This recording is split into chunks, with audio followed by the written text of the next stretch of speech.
I gave 6 years of my life to my dad's company and he made my main golden brother. My father, Robert Langford, had built his business from the ground up. To him, it wasn't just a company, it was his identity, his legacy. He always said that one day, his children would take over and continue his work. That was the dream. That was the expectation. I was the second-born, the younger sibling to my brother, Daniel. But in my father's eyes, there was only ever one rightful heir. Daniel was the golden son, the one meant to inherit the family empire. It had been decided long before either of us had a say in the matter. But then Daniel shattered that dream. After graduating from college, instead of returning home to take his place at the company like our parents had planned, he took a job in another city. He wanted to find himself and pursue his own path. He packed his bags and moved away with his girlfriend, completely turning his back on the family business. My father was furious. "He's not my son anymore," he raged to my mother. My mother, ever the loyal wife, refused to believe Daniel could make this choice on his own. She convinced herself that his girlfriend had manipulated him, that she had turned him against us. If it weren't for that girl, she muttered over and over, he would have come back. For months, they tried to guilt Daniel into returning, calling, sending messages, even making surprise visits. But Daniel was firm. He wanted nothing to do with the company. Eventually, he cut off all contact. And just like that, my father turned his gaze on me. I was the only one left. He hadn't prepared for this outcome. He had never envisioned me, his daughter, as his successor. But now, he had no choice. The weight of the family business, the burden of my father's legacy, was placed on my shoulders.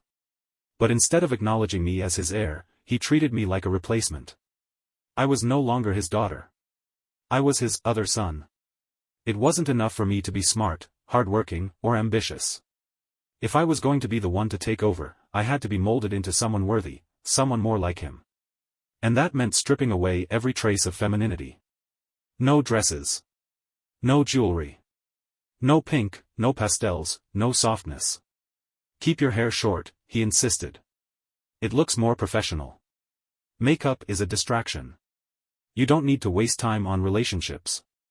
Your focus should be the business." Looking back, I can see how deeply misogynistic his thinking was. He didn't just want me to lead the company, he wanted to erase the parts of me that made me a woman. For a long time, I didn't resist. A part of me was desperate for his approval. Another part felt proud that he saw me as capable enough to carry the weight of his empire. So I played the role he assigned me. When I graduated with a business degree, I landed a high-paying job through my own efforts. I wanted to take a few years to build experience before returning to the company, but my father refused to allow it. "You don't need to work for strangers," he said. "You belong here." And so, I caved. I walked away from my own ambitions and stepped into the role he had forced upon me. For 6 years, I dedicated my life to the company. My days started before sunrise and ended long after dark. I managed clients, handled finances, oversaw operations. I became everything my father wanted me to be. But no matter how hard I worked, no matter how much I sacrificed, there was always one thing I could never change. I wasn't Daniel. And I wasn't a man. I could feel it in the way my father looked at me, in the way he spoke about the business. No matter how much I gave, it would never truly belong to me. Still, I pushed forward. Then, one evening, Daniel returned. After all those years of silence, he showed up at our doorstep, looking defeated. His once promising career had collapsed, his company downsized, and he had been laid off. To make matters worse, his girlfriend had left him. He had lost everything. So, with nowhere else to go, he came home. And my parents welcomed him back with open arms. As if nothing had ever happened. As if he hadn't abandoned them. My father was overjoyed. He immediately began talking about Daniel taking over the company. The same company I had been running for 6 years. At first, I tried to ignore it. I convinced myself that it was just my father's way of celebrating Daniel's return, that it didn't mean anything. But then, he made it official. Daniel would be the new head of the company. And I would remain in my current position. I had spent 6 years keeping that business afloat. I had sacrificed everything. And just like that, I was discarded. Because my brother had returned. Because my father never truly saw me as capable. Because I was a woman. I confronted my father, my voice shaking with rage. "Dad," I said, "I know this business inside and out. I built relationships with the clients. I expanded our profits. Daniel has barely been here for a month. How can you just hand everything over to him?" But my father barely glanced at me. "Daniel is the eldest," he said simply. "And the business belongs to him." I turned to Daniel, searching for some sign of hesitation, some acknowledgement that this wasn't fair. But all I got was a smirk. "You're the youngest," he said with a shrug. "You always knew this was going to be my responsibility." I wanted to scream. Daniel had abandoned the company. He had spent years pretending it didn't exist. And now, he was being handed everything I had worked for on a silver platter. That was the moment something inside me shattered. I stopped going to work. I stopped answering their calls. I locked myself in my apartment and stared at the ceiling for days, replaying everything in my mind. I had given my father everything. And he had given me nothing in return. I felt hollow. Broken. Betrayed. And for the first time in my life, I realized something that should have been obvious all along. No matter what I did, I would never be enough for my father. Because he had never truly wanted me in the first place. I didn't leave my apartment for days. I stopped answering texts, ignored calls, and let emails pile up. My father, my mother, even Daniel, none of them understood why I was so upset. They had spent years expecting me to give everything to the business, and now, when I was being replaced, they acted like I was the unreasonable one. The company was always meant to be Daniel's, my mother insisted in one of her voicemails. "You should be happy you're still a part of it." Happy? I had worked myself to exhaustion, sacrificed every part of my personal life, and molded myself into the perfect businesswoman, all so that my father could hand over everything I built to the son who abandoned him. Daniel had no leadership experience. He struggled to even explain our services to clients. But that didn't matter. Because he was my father's son. And I was just the backup. I started drinking, not because I enjoyed it, but because it numbed the bitterness that settled in my chest. I stared at my reflection in the mirror, seeing the person my father had forced me to become. My hair was still short, my wardrobe still muted, my posture still straight and disciplined, just the way he had trained me to be. But for what? I was never going to be enough for him. And I hated that some part of me still wanted to be. I was in the middle of my downward spiral when my father had his second heart attack. This time, it was worse. My mother called me, her voice frantic. "You need to come home," she pleaded. "Your father needs you." I don't know what I expected when I arrived at the hospital. Maybe some moment of realization from my father, some sign that he finally understood how much I had given up for him. Instead, I walked into his room and found him deep in conversation with Daniel about how to restructure the company. Not once did he look at me. Not once did he acknowledge my presence. That was when I knew. I didn't matter to him. Not as his successor. Not as his daughter. Not even as a person. I turned and left the hospital without a word. And the next morning, I sent in my resignation. I expected my resignation to cause an uproar. For years, I had been the backbone of that company. I had built relationships with clients, managed the daily operations, and ensured everything ran smoothly. Surely, my father would realize what he was losing. Surely, he would call me, furious, maybe even desperate, demanding that I come back. But the call never came. Instead, I received a short, emotionless email from my father's secretary. "Your resignation has been accepted. Best of luck in your future endeavors." That was it.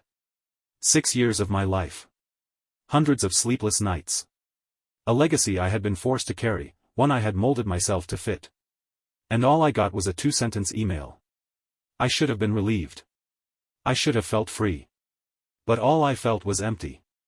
I moved to a different city with the money I had saved and got a job, one that I had chosen for myself. For the first time in years, I woke up without the crushing weight of my father's expectations on my shoulders. No early morning calls demanding I fix something. No suffocating need to prove myself. No more waiting for approval that would never come. I started living. I let my hair grow out. I bought clothes in colors I actually liked. I made friends, real friends, people who saw me as a person, not just as an extension of a company. And then, I met Ryan. He was nothing like the men my father would have approved of. He wasn't powerful, wealthy, or connected. He didn't come from a respectable business background. But he was kind. He listened.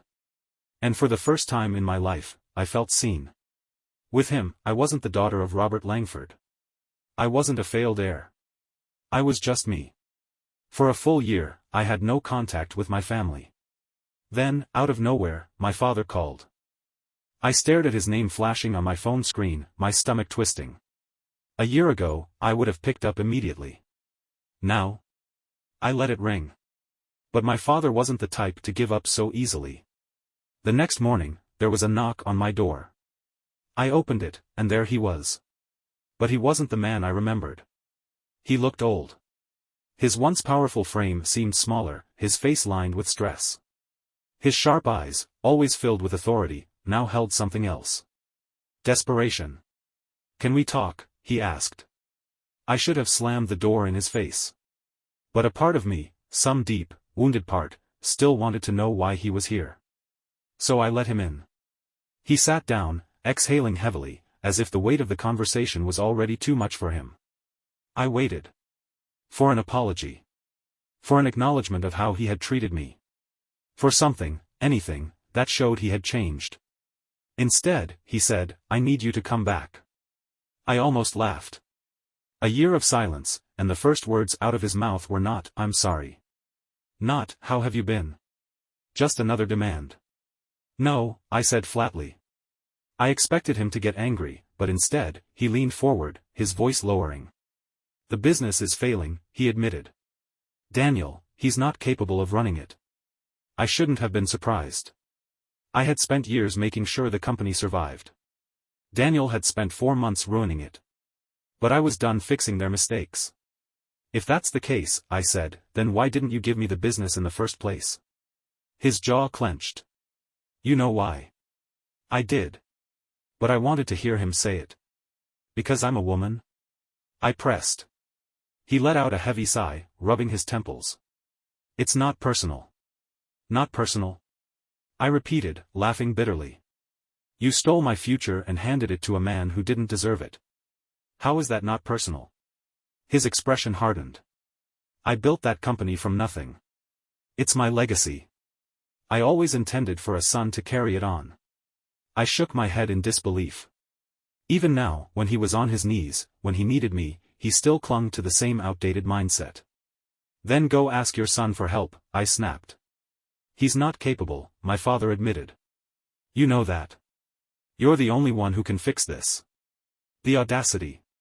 The sheer nerve of this man. He had spent years treating me like I wasn't good enough. Now that Daniel had failed, I was suddenly useful again. "I can't give you the company," he said, as if he were offering me some grand compromise, "but I'll pay you an excellent salary to come back. You'll have more control than before. It's the best I can do." I stared at him, letting his words sink in. He still didn't see me as an equal. Not as a leader. Not as his daughter. Just a tool to clean up Daniel's mess. I stood up. "You have repeatedly hurt me by dismissing everything I've done," I said. "I gave you 6 years of my life, and you threw me aside like I was nothing." He exhaled sharply. "This is bigger than feelings." "No," I cut him off. "It's not." For once, I wasn't going to let him control the conversation. "I'm not your backup plan. I'm not going to fix the disaster you created when you handed everything to Daniel. You made that choice. Live with it." I walked to the door and opened it. "Leave." His eyes widened. "You're throwing me out?" "Yes," I said, my voice firm. "And don't ever come back." For a moment, I thought he might argue. But then, something in his face shifted. He saw it. The part of me that used to seek his approval, the part that wanted so badly to make him proud, was gone. And I think, for the first time, he realized he had lost me for good. He walked out the door. I shut it behind him. And just like that, I was free. For the first time in my life, I didn't feel guilty for shutting my father out. I didn't feel like I had abandoned my family. I didn't feel like I owed them anything. I felt free. That night, I slept better than I had in years. But of course, my father wasn't the only one with something to say. The next morning, my phone buzzed with an incoming call. My mother. I ignored it. Then came the text messages. Mom, how could you treat your father like that? Mom, he came to you for help, and you threw him out like a stranger? Mom, he's your father. After everything he's done for you, this is how you repay him? I stared at my screen, heart pounding. Then another message came through. Daniel, you're being selfish. Daniel, the company is going under, and Dad is getting older. We need you to come back before it's too late. Too late? Too late for what? Too late to save him. Too late to fix Daniel's mistakes. Too late to clean up their mess. I clenched my jaw, fingers shaking over the keyboard. For years, I had played the obedient daughter. I had sacrificed my own dreams to uphold my father's legacy. And where had it gotten me? I had wasted 6 years proving myself to a man who had never intended to give me what I had rightfully earned. And now, they expected me to fix everything? No. Not anymore. I took a deep breath and typed out a single response. Me, you made your choice. Live with it. And then, I blocked them. I thought that would be the end of it. But a part of me, some small, bitter part, wanted them to understand. I wanted my mother to know exactly what kind of man she had been defending all these years. I wanted Daniel to hear, in my father's own words, how little respect he had for him. I had cameras in my home. For security reasons, I had installed them at the front door, back door, and living room, so everything my father said to me that night had been recorded. I went back and rewatched the footage. I watched as my father sat on my couch and admitted that he had never wanted a daughter.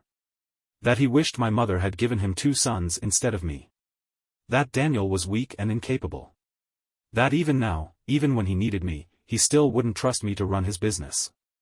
I compiled the most damning parts into a short clip. Then, I created a group chat. My mother. Daniel. My father. And I sent the video. Along with one final message. Me, this is the man you're so desperate to defend. Listen to how he talks about you. Listen to how little you mean to him. This is the man you want me to respect. I hope it was worth it. Then I left the group and blocked every single one of them. It didn't take long for the fallout to reach me. A week later, I received an email from my mother. The tone was completely different from her previous messages. She apologized. Not just for the way she had treated me, but for everything, for enabling my father, for dismissing my sacrifices, for choosing to stay blind for so many years. After watching the video, she finally saw the truth. She admitted that she had always known my father favored Daniel, but she never thought he would outright admit that he wished I hadn't been born. And she never realized how little respect he had for Daniel either. Apparently, after watching the footage, my parents had their worst fight yet. My father, being himself, refused to apologize. He didn't see anything wrong with what he had said. So my mother left him. She packed a bag and walked out. For good. I didn't respond to her email. Maybe one day I'll be ready to talk to her again. But not today. As for Daniel? He quit. Just like that.